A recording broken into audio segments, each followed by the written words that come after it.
Hola, ¿qué tal? Bienvenidos a IA Ciudadano Digital, programa de la Universidad Autónoma Televisión que busca ayudar a comprender cómo está evolucionando la inteligencia artificial, cómo está impactando nuestras vidas, de qué se trata, cuáles son los ingredientes necesarios para comprender este fenómeno. Y queremos acercarlo siempre a través de conversaciones con expertos que nos van explicando cada uno de los componentes que entran en juego en esta nueva era de la cuarta revolución industrial que le llaman algunos, o revolución digital. Y hoy día tenemos a un tremendo invitado, alguien que es experto en un ingrediente que es especial, que son los datos. La inteligencia artificial necesita de información, necesita comprender el entorno, saber qué es lo que sucede para poder a partir de ahí tomar decisiones. Y esa forma de tomar decisiones es a través de entender el mundo. Y parte del mundo, obviamente, somos nosotros las personas, que somos actores relevantes en este entorno, y por lo tanto los datos, la información que nosotros generamos es muy relevante para la inteligencia artificial. Este programa es financiado por la Comisión Europea, se da en el marco del módulo Jean Monnet, que es un programa formativo de investigación docente, y abordamos, como les he explicado en otros programas, la temática que es inteligencia artificial y derecho privado europeo. Y como les señalaba, quiero llamar al plató digital a nuestro invitado, al gran Pablo Contreras, profesor de la Universidad Central, doctor en Derecho, experto constitucionalista, ha sido asesor en diferentes procesos también del proceso constituyente. Y Pablo hoy día, además, por su gran experiencia, dirige una cátedra que es la Cátedra LegalTech de la Universidad Central. ¿Qué tal, Pablo? ¿Cómo estás? Hola, Sebastián. Muchas gracias por la invitación. Nada, pues hoy gracias a ti.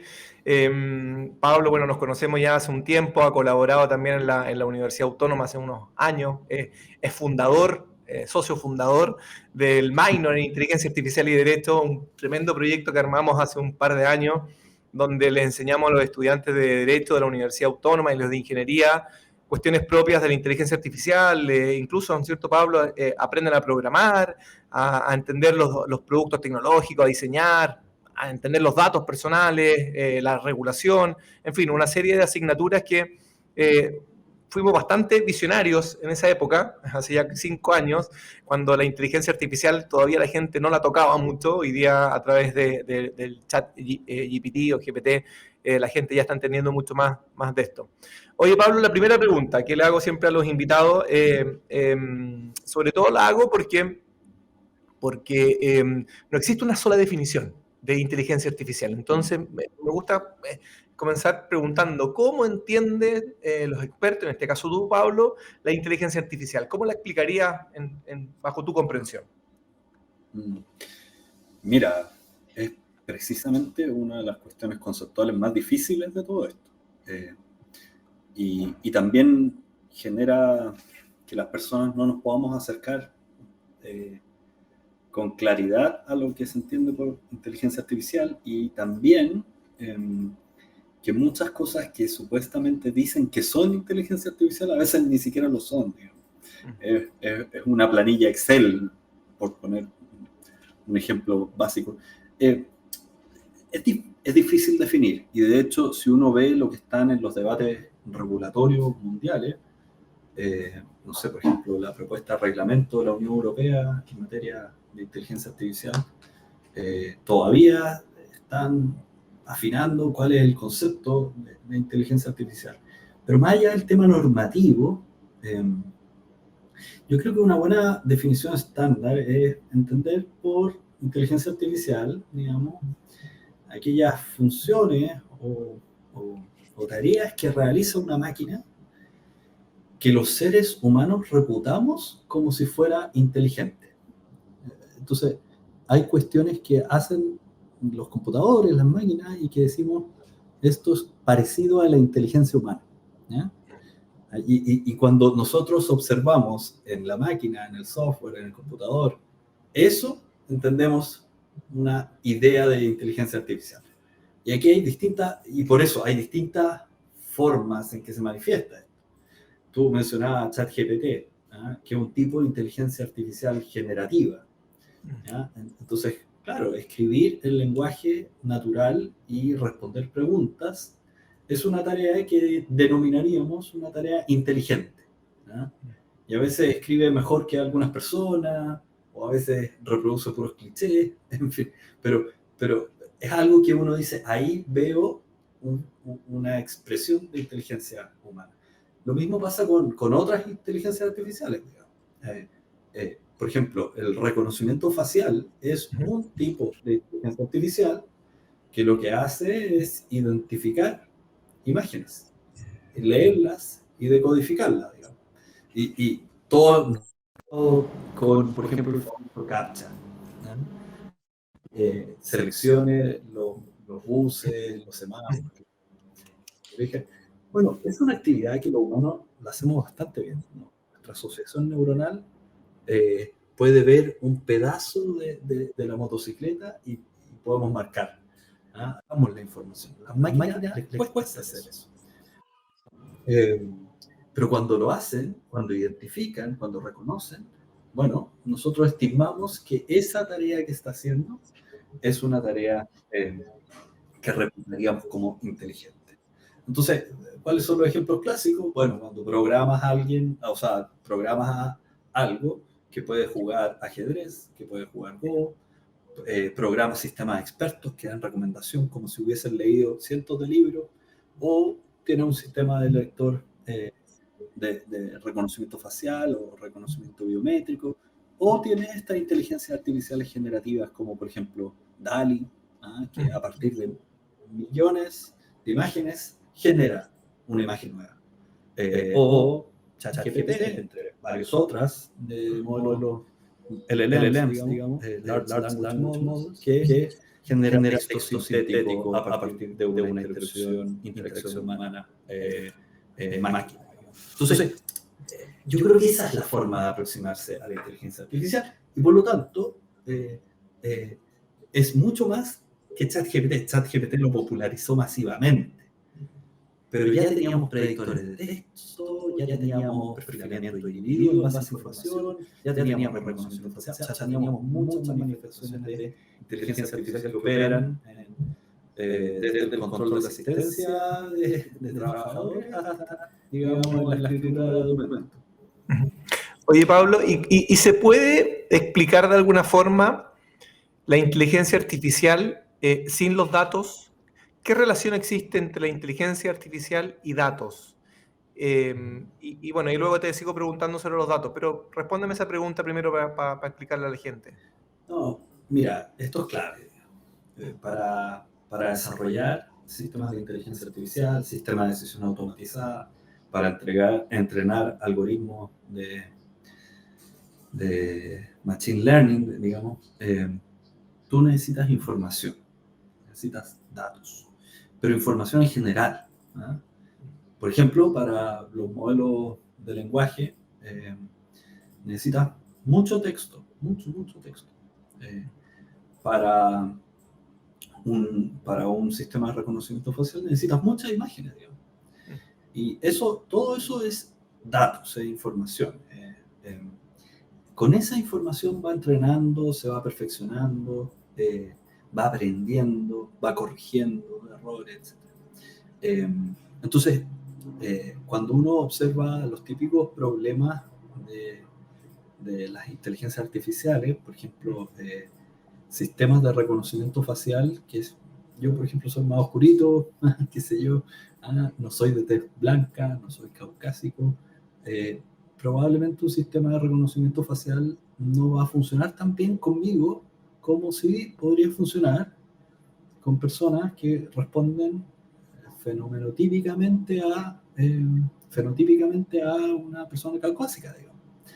Entonces, ahí uno observa que hay información con la cual se gestó, se diseñó, se programó, se entrenó ese sistema y que funciona respondiendo a esa información, digamos.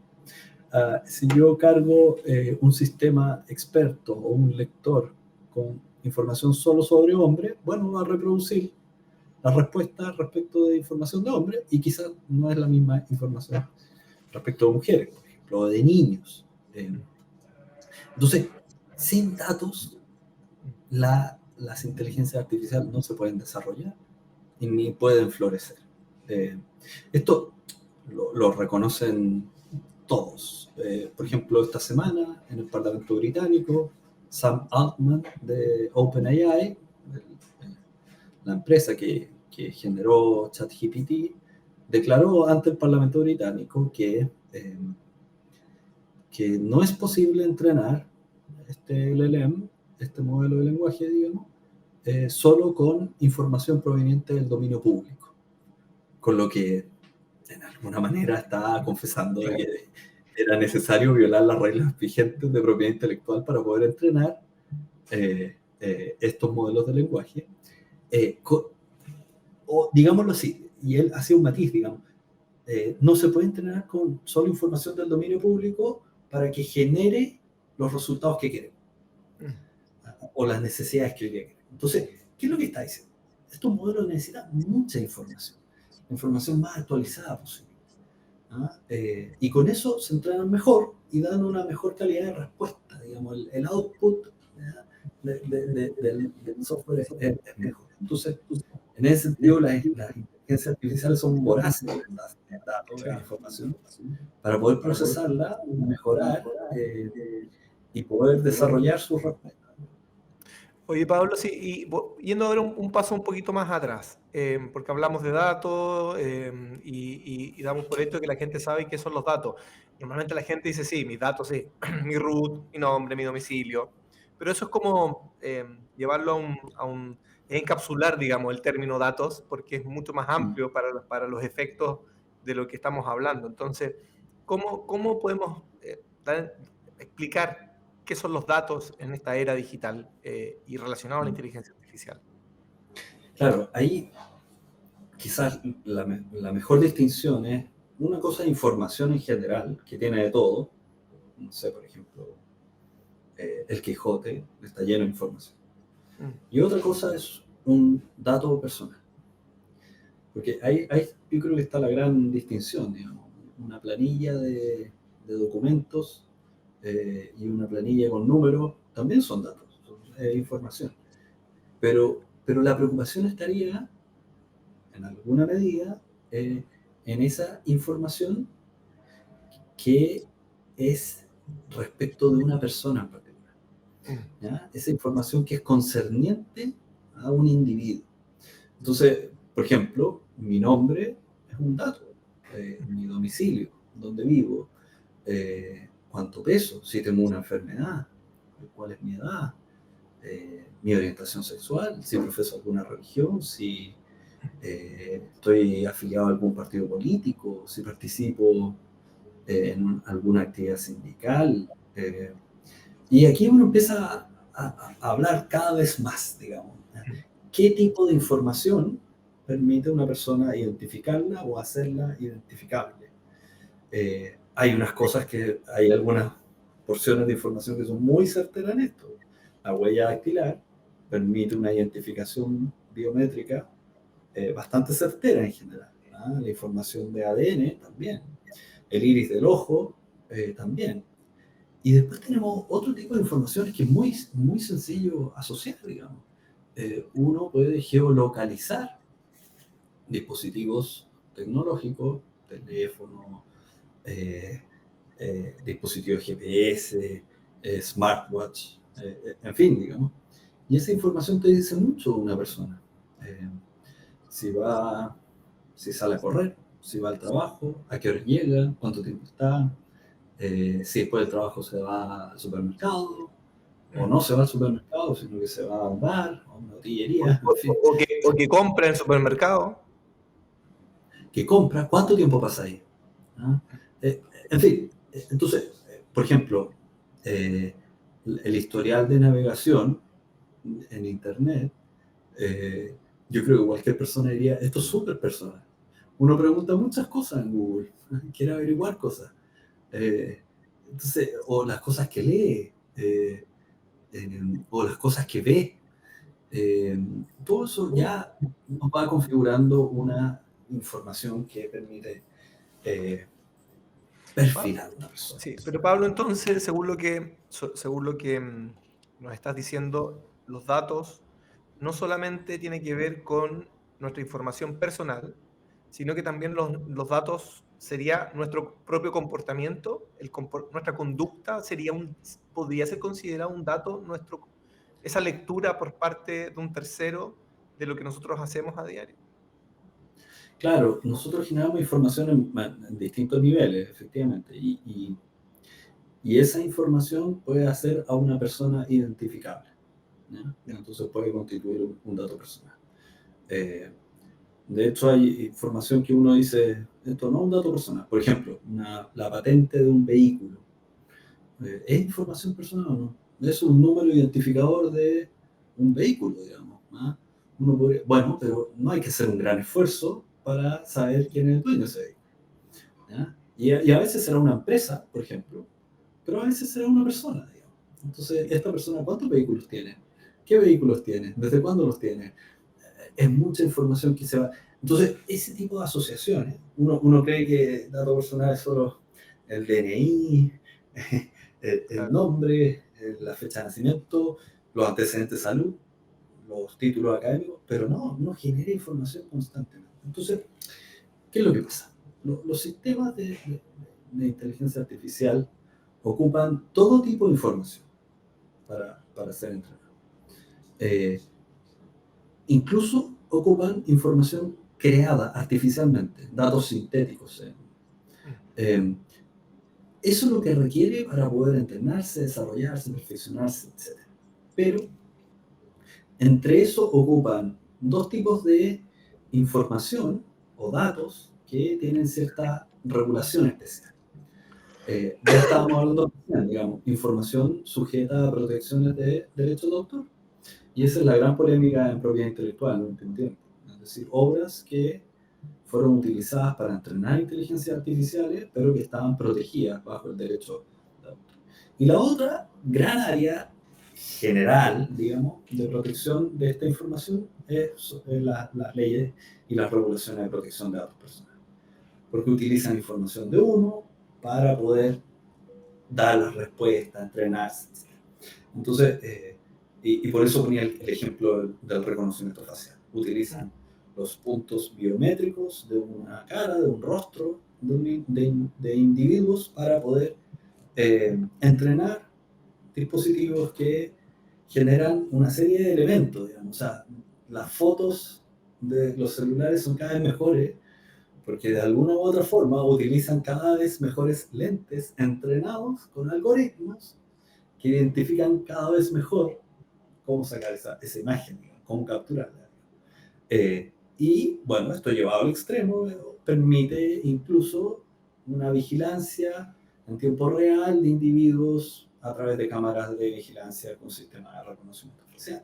Entonces, hay distintas dimensiones con las cuales esos datos entrenan esta inteligencia artificial y que pueden tener distintos regímenes de protección desde el punto de vista del derecho.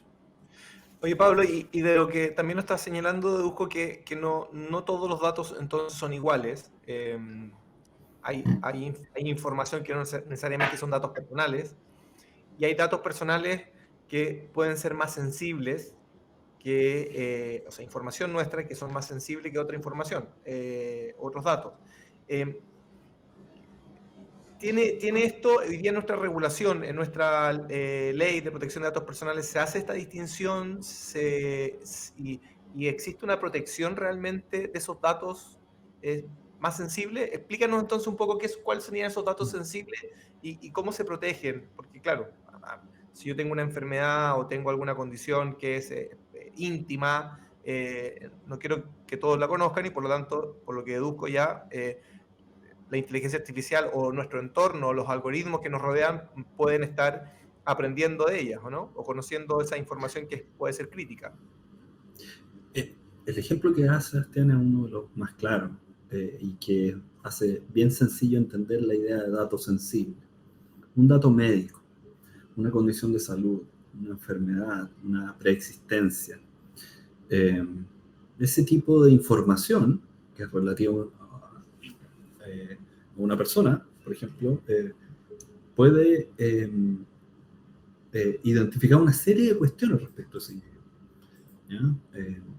Por ejemplo, si tuve un accidente, perdí capacidad pulmonar, probablemente eso recorta mis expectativas de vida, y esa información es sumamente relevante cuando se quiere hacer una evaluación de riesgo crediticio a efectos de determinar las condiciones de un crédito, por ejemplo. Así es. Entonces, ese es un ejemplo en donde un dato que es personal, pero es de una categoría especial, un dato médico, nos muestra por qué es sensible.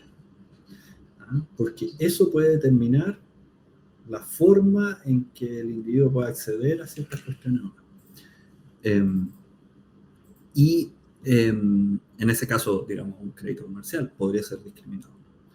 Si uno considera eso, uno entiende que hay una distinción general entre el dato personal, como por ejemplo el nombre, y datos sensibles. Por ejemplo, datos relativos a salud, datos relativos a la orientación sexual de un individuo. En Europa, por ejemplo, los datos de afiliación sindical permiten, o sea, son datos especialmente protegidos porque su conocimiento podría generar instancias de discriminación. Lo mismo con la militancia en partidos políticos o las creencias religiosas. Y entonces, cada legislación va determinando qué datos vamos a proteger aún más. Los datos personales se protegen en general, pero hay unos que generan mayor riesgo, básicamente. Perfecto. ¿Ah? Y esos riesgos pueden afectar el ejercicio de derechos. En Chile, y para cerrar, porque la pregunta decía, bueno, hay distintos tipos de datos, y si se protegen estos datos y cómo. En Chile tenemos un problema hoy día, porque tenemos una mala legislación en materia de protección de datos personales. Eso está muy próximo a cambiar.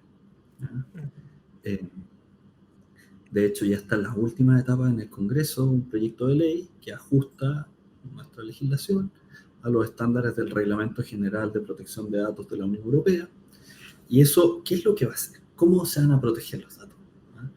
Vamos a tener una agencia especial que va a tener facultades para aplicar sanciones severas en el caso de determinadas infracciones, como por ejemplo usar datos sensibles sin el consentimiento o la autorización legal que se requiere. Entonces, por ejemplo, un dato especialmente protegido son los datos de los menores de edad. Son datos que son sumamente riesgosos, que a partir de eso uno puede generar trayectoria, en fin. Usar esos datos sin una base de licitud, sin una justificación legal, esa es una infracción gravísima bajo el proyecto de ley, la futura ley. Entonces, esa tiene las multas más altas asociadas. Eso es lo que se viene, y así se protegen los datos. Entonces, uno podrá denunciar a esta agencia, y es la agencia la que aplica las sanciones en esos casos. Perfecto. Oye, Pablo, ahora tratando de comprender un poco la forma en que la inteligencia artificial trabaja, que como ya explicábamos, necesita de datos, necesita de información, pero tú también explicabas muy bien que se le entrega información, sobre todo cuando es machine learning, cuando es un aprendizaje, ¿no es cierto?, que es entrenado por humanos, y tenemos digamos, la realidad de que nosotros en nuestro propio mundo, en nuestras propias decisiones, tenemos sesgos, ¿cierto? Y esos sesgos, de alguna forma, cuando le pasamos información a la inteligencia artificial, se repiten y se reiteran. Y es una de las críticas, o no críticas, una de las debilidades del desarrollo de la inteligencia artificial, que la inteligencia artificial repita, ¿no es cierto?, los sesgos de los humanos. ¿Existe alguna forma o hay alguna política pública que se haga cargo de este problema y cómo se está enfrentando? Y luego te quiero hacer una pregunta en relación a China. Ahí lo vamos a vincular después sobre los dos mundos, el mundo occidental y el mundo oriental, que, bueno, sobre todo más que oriental, en China, donde las libertades están más restringidas y hay más problemas de ese tipo. Explícame un poco entonces primero la primera pregunta sobre los sesgos de la inteligencia artificial. Claro, hay distintos tipos de sesgos, digamos, y uno que se identifica bastante es eh, en el tipo de datos con el cual se entrenan las inteligencias artificiales. Entonces, eh, si los datos están sesgados, entonces las conclusiones o el aprendizaje de la máquina genera respuestas sesgadas. Por ejemplo, si solo hacemos, el ejemplo de reconocimiento facial es muy evidente. Si solo utilizamos el rostro de personas caucásicas para entrenar un sistema de reconocimiento facial, bueno, una persona afroamericana probablemente no va a poder abrir su teléfono, digamos, porque no la va a reconocer. Eh, eh, Ese es un ejemplo muy nítido de si solo ocupo este tipo de datos, bueno, hay una realidad que no está mirando ese dispositivo Mm. y que no puede decodificar, no lo puede entender, no lo va a reconocer. Pensemos en Chile, por ejemplo, esto está documentado en un centro comercial intentó implementar en conjunto con un municipio un sistema de cámaras de vigilancia con reconocimiento facial y se le pidió un reporte de cuántos, del funcionamiento técnico y las fallas, digamos. Y, y una de las conclusiones es que daba más de un 90 y tanto por ciento de falsos positivos, es decir, se equivocaba más de un 90 y tanto por ciento. La pregunta es, ¿por qué se equivocaba tanto? ¿Y en qué acertaba? Y resulta que, claro, acertaba con las imágenes de los trabajadores del centro comercial. ¿Y por qué? Porque tenía mejor calidad de la fotografía para hacer el match. Entonces, era obvio, digamos, era un sistema que estaba entrenado con una mala carga de datos y funcionaba mal, digamos, y en términos técnicos no respondía a las necesidades que estaban buscando. Esto, si uno lo extrapola a distintas cuestiones, digamos, puede tener más o menos riesgos. Por ejemplo, si uno quiere respuestas respecto a comportamientos de organismos frente a enfermedades, si solo estudio en el caso de cómo ha pasado ese virus, esa enfermedad, esa operación respecto de hombres, no tengo la información suficiente respecto a mujeres. Y puede ser que respecto a mujeres, eh, un fármaco, por ejemplo, tenga otros efectos. Eh, Esto es un caso muy común, digamos, las dosis de los medicamentos respecto a mujeres a veces generan muertes porque están pensados con la información de hombres que tienen mayor masa muscular, mayor eh, peso en general, altura, etcétera, que el tiempo que se demoran en sintetizar, en digerir el medicamento es distinto. ¿Fíjate? Entonces, eh, obviamente, y por eso decía, si tú tienes más y mejores datos, vas a tener distintas respuestas más complejas que miran mejor la realidad. Eh, pero eso supone desafío. No es sencillo, digamos, tener grandes cantidades de datos para poder entrenar y a veces los datos son costosos y no siempre puedes generar datos sintéticos. Entonces, hay un tema. Por ejemplo, los modelos de lenguaje han sido entrenados mayoritariamente con información en inglés. Entonces, en inglés funcionan distinto que en español. Bueno, ahí uno cuando ve las brechas, digamos, norte-sur, bueno, esa es una evidente, digamos. La gran cantidad de población que habla en español está en el sur global. ¿Ah? Entonces los sistemas, los LLMs, los Large Language Models, están siendo diseñados para que hablen el idioma del norte global. Sí. Oye, Pablo, y el tema entonces tiene que ver un poco con la transparencia relacionada en el uso o cómo se alimenta con los datos, cómo se está trabajando justamente esa entrega de información para poder, en el fondo, para que terceros puedan advertir la producción de sesgo en la toma de decisiones ¿Cuál crees tú que por dónde tiene que ir digamos, la regulación para evitar estos problemas? Mira, hay varios elementos, digamos. Y esa era otra parte de tu pregunta, digamos. Mm, ¿Cómo lo hacemos para enfrentar esto? Una son las evaluaciones de impacto en el tratamiento de datos. Entonces, yo, por ejemplo, he diseñado un algoritmo que busca, detecta fraudes en la postulación a subsidios estatales, ¿ya? Entonces, ciertas conductas pueden ser etiquetadas como, bueno, si voy a hacer eso, si voy a tener un sistema informático que podría eventualmente dejar a una persona sin un subsidio estatal, en materia de comida, vivienda, qué sé yo, bueno, entonces lo primero que tengo que hacer es una evaluación de impacto y verificar cuáles son los riesgos de ese tipo de tratamiento de datos respecto a los derechos de las personas. Eso es una cuestión que hoy día ya existe en el Reglamento General de Protección de Datos de la Unión Europea y es algo que va a estar en la futura ley chilena. Después tenemos otros instrumentos que son parte, digamos, de los estándares en esta materia, como las auditorías, y en este caso serían auditorías algorítmicas, ¿ya? ¿Cómo está funcionando? ¿Cómo fue entrenado? La carga, se revisaron si habían sesgo o no, se hicieron pruebas, se hicieron contrachequeos, en fin, eso es una auditoría. Entonces, hay una revisión. Después hay otros mecanismos que en el circuito de decisión de la máquina, bueno, hay que meter en ese loop, hay que meter al humano. Esta otra forma, digamos, la máquina no toma decisiones sola, sino que alguien, un humano, un agente moral responsable toma la decisión final. ¿Ah? Esto genera problemas, obviamente, porque si yo tengo una respuesta a un sistema de inteligencia artificial, probablemente voy a confiar en ese input, perdón, en ese insumo. Ahora, pero eh, habrá que ver si eso funciona o no. Estas son las primeras aproximaciones. Lo que viene en la discusión europea del Reglamento General de Inteligencia Artificial son precisamente una serie de riesgos y clasificaciones para ver cuál es la exigencia de estas medidas. Y algunas podría ser que decidamos que nunca las vamos a hacer. ¿Ah? Y yo creo que para allá va el caso de China, digamos. ¿Ah?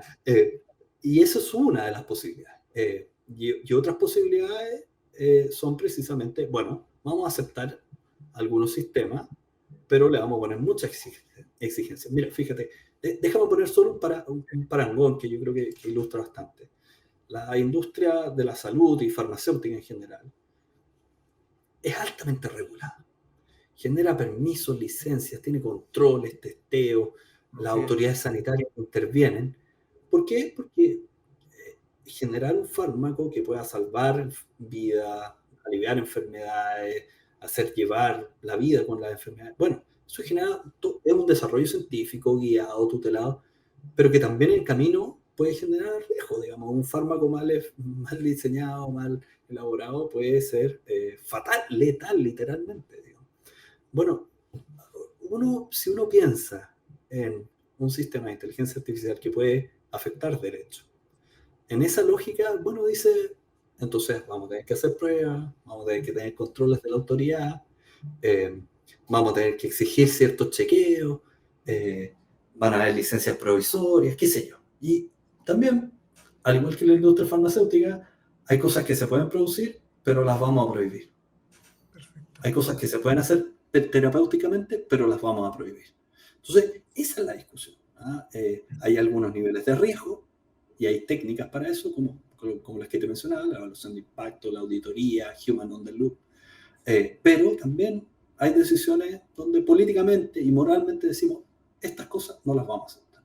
Sí, no, me encantó el ejemplo que pusiste, Pablo, muy ilustrativo, porque da cuenta un poco de cómo en una industria ya o sea, se ha regulado y se ha abordado la problemática en sí, que son los riesgos, los daños que se pueden generar. Y la inteligencia artificial no estamos ajenos a ello. Tiene muchas cosas buenas, pero también tiene muchos riesgos, y esos riesgos hay que prevenirlos, y al final el derecho está para eso. Estamos con Pablo Contreras en IA Ciudadano Digital. Vamos a una breve pausa y estamos de nuevo cerrando ahí ya la conversación con Pablo.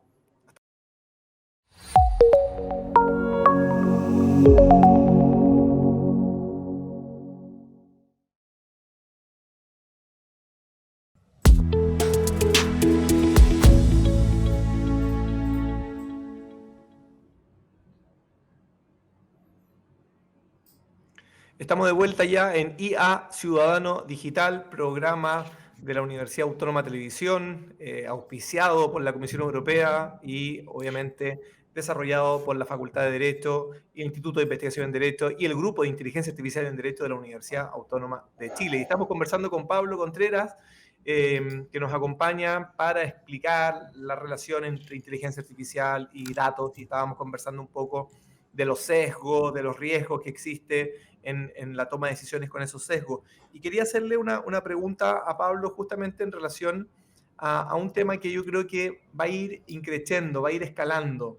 Vivimos sobre todo en este mundo crisis permanentes de seguridad. El crimen está, ¿no es cierto? Y vemos que como lo que está pasando en Ecuador recientemente, pasa en muchos países de Latinoamérica, sobre todo, que tenemos una tensión entre el Estado de Derecho y ese crimen organizado, donde hay una verdadera lucha y hay un desafío. Y la inteligencia artificial puede servir como un gran aliado para poder combatirlo, pero también existe el riesgo de que pueda invadir la intimidad y la privacidad de las personas. Tú explicabas, ¿no es cierto?, con el ejemplo de los trabajadores de una empresa que como tenía la información, las fotos mucho más claras de sus trabajadores, podía identificarlo y tenía mejor acierto. Hoy día se sabe que existe no es tan certera al momento de identificar a personas caminando por el centro sin tener una información biométrica clara de esa persona en una base de datos. Pero, ¿cómo ves tú, una pregunta amplia, cómo ves tú este desarrollo y si nosotros como sociedad vamos a ceder de alguna forma nuestra privacidad en aras de una mayor seguridad, cediendo obviamente estos datos y nuestra información? Mira, si uno observa los desarrollos tecnológicos en general, este dilema entre seguridad y libertades aparece recurrentemente. De hecho, la inviolabilidad de las comunicaciones privadas, por ejemplo, esa dimensión de la privacidad aparece en un contexto económico en donde el comercio se realizaba a través de cartas, de epístolas. Ahí está la oferta, ahí están las aceptaciones, ahí están las correcciones a los contratos, digamos. Ahí está el contenido, estaba la información que era relevante para realizar una transacción. Y entonces, este es un derecho típicamente de clase, por eso es valioso proteger esa comunicación. Después eso se generaliza y protege varios intereses. Surge para eso, pero protege varios intereses. Y entonces uno dice, bueno, después aparece el teléfono. Y entonces hay dispositivos que permiten colgarse de la línea de teléfono e interceptar la comunicación. Y entonces aquí aparece una nueva dimensión y uno dice, pero está la misma idea detrás. Bueno, a ver, con un teléfono se puede cometer un delito, por ejemplo. Y de hecho, si uno observa el comportamiento de mafia en Estados Unidos, hay varias series de televisión con teléfonos públicos se realizaban operaciones ilícitas. Bueno, y efectivamente ahí el dilema es si la tecnología, que ahora permitía algo que antes no se podía, puede ser utilizada para favorecer seguridad en desmedro de la privacidad. Esto va a ir avanzando y hoy día lo que vemos son nuevas dimensiones de estos problemas. Después vamos a tener el correo electrónico, los servicios de mensajería y después va a aparecer la encriptación de información que impide, digamos, decodificar el mensaje. Y bueno, vamos a tener una serie de otros elementos. Vamos a tener dispositivos que pueden filmar y vigilar por toda la ciudad a un individuo, un dron con una cámara de armas. Es más, podemos equipar ese dron con armas letales. Y es más, podríamos darle la programación de que si efectúa un match biométrico que dispare automáticamente un proyectil y aniquile un blanco, digamos. ¿Y por qué quiero llevarlo hasta ese extremo? Porque si tú lo ves ahí, Sebastián, bueno, la pregunta es, ¿vamos a aceptar, en el caso de la guerra, armas letales autónomas o no? ¿O bajo qué regla? Y si uno vuelve un poquito más atrás, no quiero ir a la guerra, bueno, ¿vamos a aceptar interceptar una comunicación privada de un teléfono de cable? Sí, no, ¿cuándo? Y lo que hace la democracia es, por un lado, permitir la persecución del delito, permitir la investigación criminal, pero establecer controles independientes, procedimientos especiales y una forma de accountability de esas medidas intrusivas en determinados casos, no para todos los casos. Mi impresión es que estos debates que tenemos vuelven a retomar estos problemas. Y entonces uno dice también cuál es la salud de una sociedad democrática que tiene la disposición técnica para realizar mejor vigilancia o tratar de proveer y fortalecer la persecución criminal, pero cómo lo hace en un entorno en donde también respeta la libertad de las personas y en donde este uso no se vuelva indiscriminado. ¿Y por qué lo digo? En el caso chileno, por ejemplo, la intercepción de las llamadas telefónicas era una cuestión corriente por parte de un servicio del Estado. O sea, no corriente, digamos, pero a través de investigaciones periodísticas se determinó que personas que no tenían por qué haber estado su comunicación intervenida tenían este tipo de espionaje telefónico. Entonces, ahí uno dice, claro, efectivamente, una preocupación de que disponiendo técnicamente de estos sistemas, ¿cómo hacemos el balance que permita resguardar esas libertades, que permita que no se hagan intervenciones en los derechos de las personas de manera injustificada y que si eso se ocurre, digamos, operen las sanciones, los controles pertinentes? Mi impresión es que siempre hay una tentación de que con cualquier innovación tecnológica utilizarlo, obviamente, en la persecución del delito y la seguridad y favorecer eso, a veces no son tan eficaces. Eso es importante tenerlo presente. Hay que estudiar su eficacia. Hay cuestiones que están en cuestionamiento precisamente porque técnicamente la cámara puede ser buena, pero la base de datos para contrastar no es buena. Entonces no cumple el objetivo. Entonces, para medidas simbólicas, súper costoso, digamos. Entonces, pero entre medio erosionaste un ecosistema de libertades. Mi impresión es que uno no puede tomarse livianamente esto y hay que tomarse en serio esos debates del pasado que ya enfrentaron esos trade-offs entre seguridad y libertades. Sí. Oye, Pablo, teniendo una mirada un poco más global ahora de lo que está sucediendo en el mundo en relación a la inteligencia artificial, siempre se distinguen como tres polos. El polo, digamos, que es Norteamérica, Estados Unidos, donde hay alta innovación, donde se concentra, digamos, las grandes tecnológicas tienen dinero, invierten, generan, ¿no es cierto?, el PIB de muchos países latinoamericanos. Luego está Europa, que se destaca por su regulación, por su capacidad, ¿no es cierto?, de entender el fenómeno y cómo ponerle ciertos cortapisas y proteger, obviamente, los derechos fundamentales de sus ciudadanos. Y luego tenemos a China, que es una caja oscura, donde, o no tan oscura porque sabemos que en el fondo las libertades ahí en dicho país son bastante limitadas. El Estado tiene la posibilidad de hacer y deshacer sin ningún problema y por lo tanto de alguna forma avanza con cierta ventaja en el desarrollo de la inteligencia artificial al poder probar cosas posiblemente que en otros lugares no se puede probar a gran escala. De hecho, me puse a mirar antes de nuestra entrevista para estar preparado las mayores fugas de datos en los últimos 5 años y el año 2022 creo, en China se produjo una fuga de datos, una pérdida de datos de más de 1.000 millones, decía creo que mi fuente está bien. Siempre cuando son cifras tan altas, porque no sé cuántos miles de millones ya son los chinos, pero me parece que era mucho, pero bueno, estamos hablando de una cifra muy alta. Y luego, si nos vamos un poquito más atrás, cuando Facebook tuvo también una pérdida de datos que creo que anduvo en torno a los 500 millones de datos, de datos personales de sus usuarios. Entonces, ¿cómo ves esta tensión entre el desarrollo que se puede dar en China y esta hegemonía que puede lograr? Porque aquí en el fondo hay como un símil a la Guerra Fría, ¿cierto? Como cuando querían llegar al espacio entre los rusos y los norteamericanos. Esto es un poco quién va a controlar esta tecnología y quién va a dominar esta nueva era a través de esta tecnología. Entonces, ¿cómo ves este fenómeno?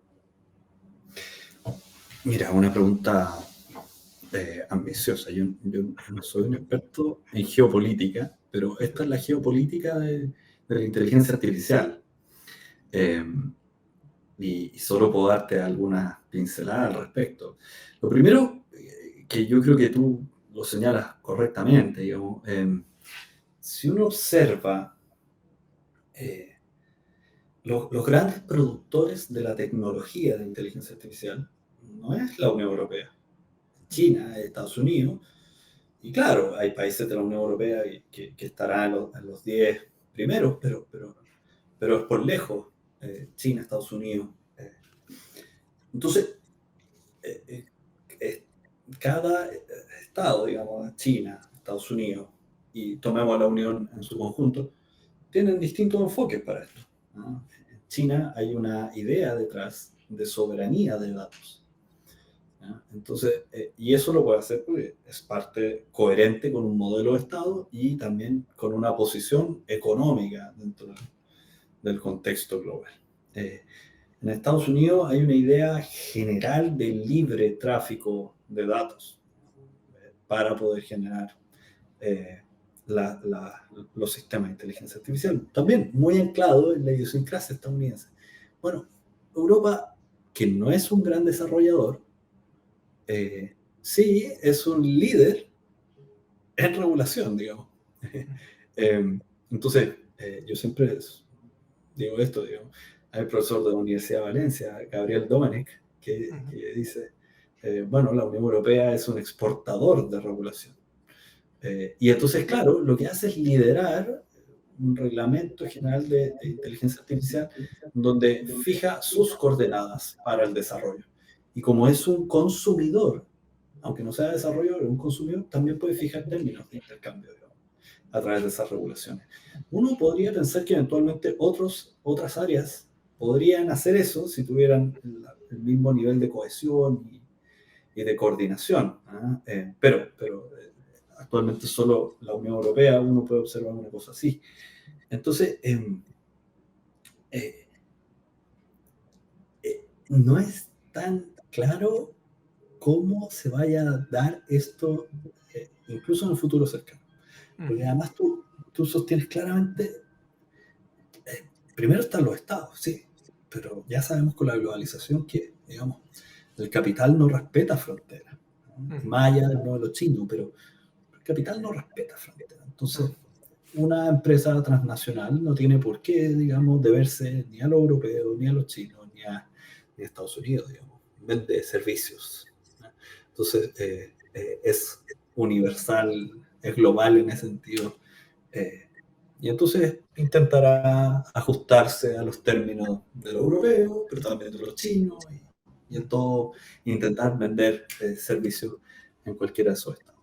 Mi impresión es que eso que estamos viendo y la forma en que se está consolidando, si uno observa cuáles eran las compañías más grandes hace 30 años y los que son ahora, bueno, el cambio es tan drástico hacia las grandes tecnológicas que es difícil vislumbrar esa trayectoria respecto a cómo los modelos, o sea, las empresas de inteligencia artificial y desarrollos tecnológicos van a comportarse en un contexto como el que estoy haciendo una breve pincelada, muy simplista, Sí, pero entre una China de soberanía de datos, entre un Estados Unidos de libre tránsito, de libre flujo, y una Unión Europea de regulación en base a riesgo y protección de derechos fundamentales. ¿Te fijas? Entonces,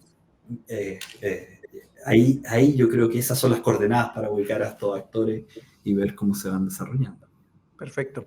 Oye, Pablo, y en relación, yendo un poco ahora ¿en qué situación nos encontramos en Chile?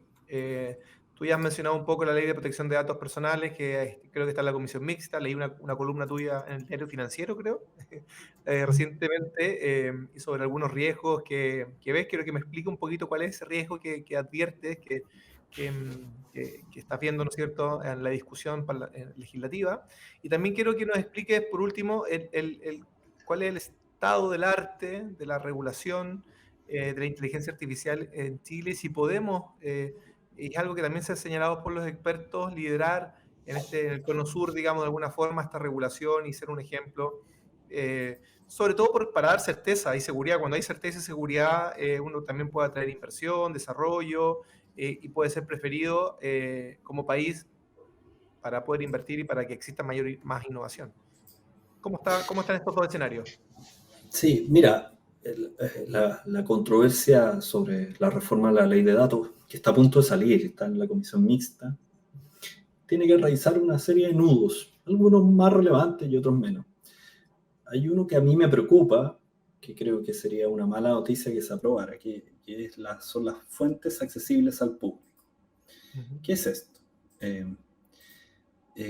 Hoy día uno puede tomar datos que están en esas fuentes accesibles al público y prácticamente hacer procesamiento de esos datos sin límite. Esa autorización que hoy día existe, con muchos cuestionamientos, Uh-huh. no está en el reglamento europeo.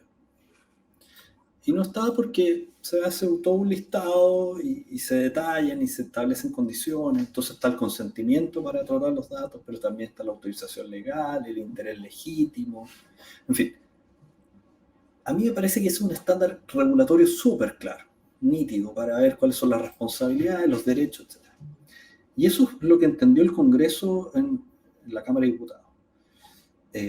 Pero obviamente hay responsables del tratamiento de datos, empresas, instituciones, que van a querer tener mayor flexibilidad para capturar datos y poder tratarlos sin tener que demostrar que tienen un consentimiento, que están cumpliendo con un contrato, con una obligación legal, en fin. Pero, y seguir usando los datos como si lo estamos usando hoy día. Mi impresión es que eso lo que puede hacer, primero, es generar un riesgo, porque parte del esfuerzo en la reforma es tratar de que nos reconozcan como país adecuado para el libre tráfico de datos con Europa, que abre múltiples oportunidades comerciales y de inversión. Ese es un primer punto. Mi impresión es que separarnos en esto del reglamento europeo, que no reconoce la fuente accesible al público así tan amplia, puede generar un riesgo para la adecuación. Pero en segundo lugar, porque va a generar dificultades en la aplicación de la ley y entonces más incertidumbre. Es más fácil ver cómo se aplica el estatuto cuando es coherente que meter esta regla para tratar de seguir manteniendo ese chip libre. Y rápidamente, gobernanza y regulación de la inteligencia artificial. Chile es un país interesante en ese sentido. Yo diría que Chile y Brasil son países interesantes en la región porque lo que están haciendo es empezar a avanzar en normas que van regulando algunos aspectos, pero también están trabajando en integración regional de esta materia. A nivel de normas legales domésticas, digamos, Chile, por ejemplo, su primera regulación algorítmica es la famosa ley Uber, la ley Riders, que es respecto a una relación laboral de los trabajadores de empresas vía plataformas digitales, y ahí, claro, hay una serie de reglas sobre transparencia algorítmica, discriminación algorítmica. Es un estatuto interesante para mirar. En la ley FinTech también hay una norma especial en materia algorítmica. Y bueno, también actualmente hay un proyecto de ley que se discute en el Congreso que, con muchas dificultades, pero intenta ir por la línea de riesgos y protección de derechos, como es el enfoque de la Unión Europea. Pero además a nivel digamos, internacional, Chile, por ejemplo, está desarrollando, yo creo, cosas interesantes. Primero, en el Digital Agreement Partner Economic Partnership Agreement, el DEPA, que se anticipa, digamos, la regulación del comercio electrónico de la OMC, ya estableció con Singapur y Nueva Zelanda la idea de avanzar en marcos éticos para la gobernanza de la inteligencia artificial. Esto no es vinculante, pero son elementos que ya van generando mayor certidumbre de, bueno, si hay que tener un estándar de transparencia o de explicabilidad, ya, eso lo va internalizando los actores, los operadores, la industria. Entonces, creo que hay un avance. Pero además, y esto pasó recientemente bajo el auspicio de UNESCO, en la declaración de Santiago de octubre pasado, los ministros de Ciencia y Tecnología de la región acordaron, bajo los estándares éticos de UNESCO, fijar un grupo de trabajo latinoamericano para ver cómo avanzar en estándares éticos de gobernanza de la inteligencia artificial bajo las sensibilidades de América Latina. Y eso me parece positivo. Que tengamos foros multilaterales en donde empecemos a discutir hacia dónde avanzar. Con todas las complicaciones que tiene la región a nivel de multilateralismo, creo que es una muy buena noticia y es interesante que a partir de la intervención del gobierno chileno bajo el paraguas de UNESCO, esto empieza a avanzar y se empieza a generar ese grupo de trabajo. Eso es desde el punto de vista del panorama regulatorio. Perfecto.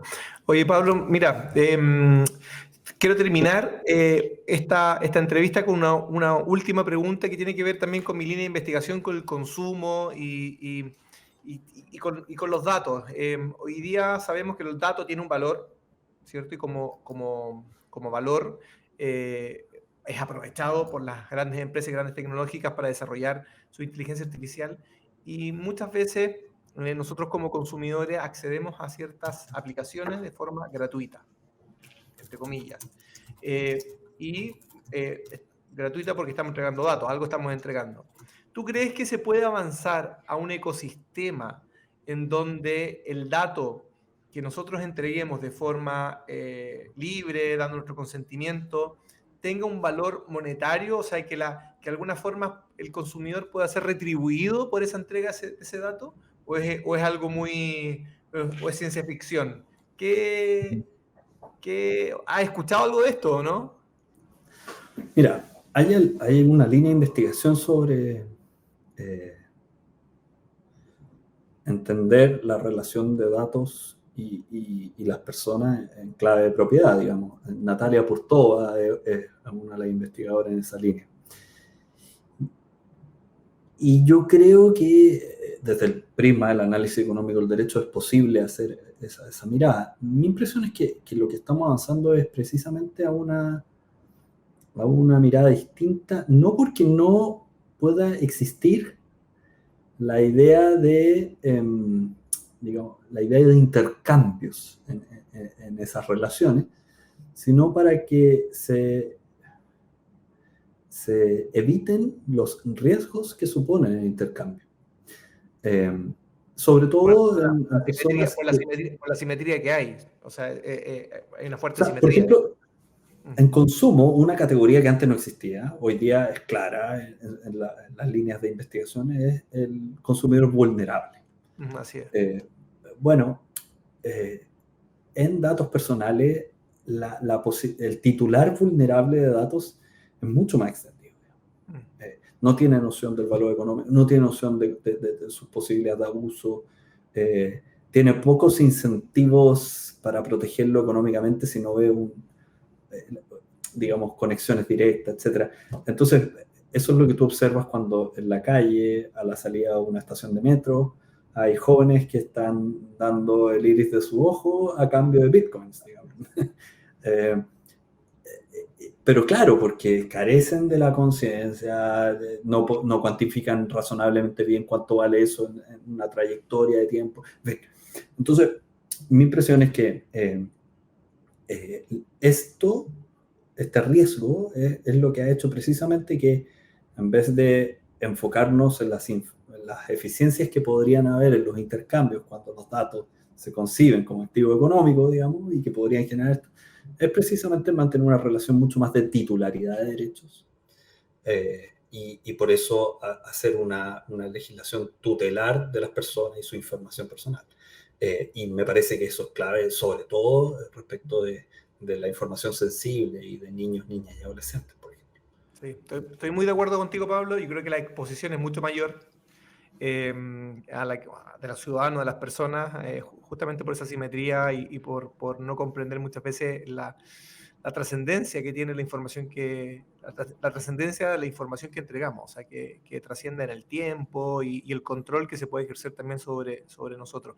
Me quedan muchas preguntas más por hacerte, Pablo. Yo creo que nos queda, como siempre, corto el tiempo. Hay cuestiones de ciberseguridad y, bueno, muchos otros temas que son relacionados a los datos, que es, como yo decía, un ingrediente infaltable en esta ecuación, que es de la inteligencia artificial. Y por lo tanto, ha sido muy grato conversar contigo, ha sido muy claro y con muchos ejemplos, y que te agradezco, Pablo, por este tiempo que nos has dado en IA Ciudadano Digital. No, feliz de haber estado contigo, Sebastián, y bueno, éxito en este programa, porque son estas las instancias que permiten que el conocimiento científico se baje, se aterrice, y que las personas podamos entender, digamos, lo que pasa, lo que está en juego, y sobre todo alfabetizarnos digitalmente. Así es, así es. Así que los datos de usted, señora, señor, que nos ve en la casa, tiene valor.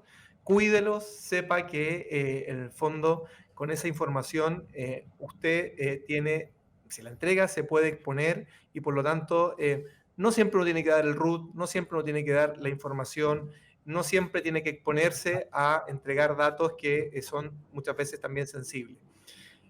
Gracias, Pablo. Gracias al canal de la Universidad Autónoma por este espacio, y obviamente también agradezco, como siempre, a la Comisión de la Unión Europea que financia de alguna forma IA Ciudadano Digital.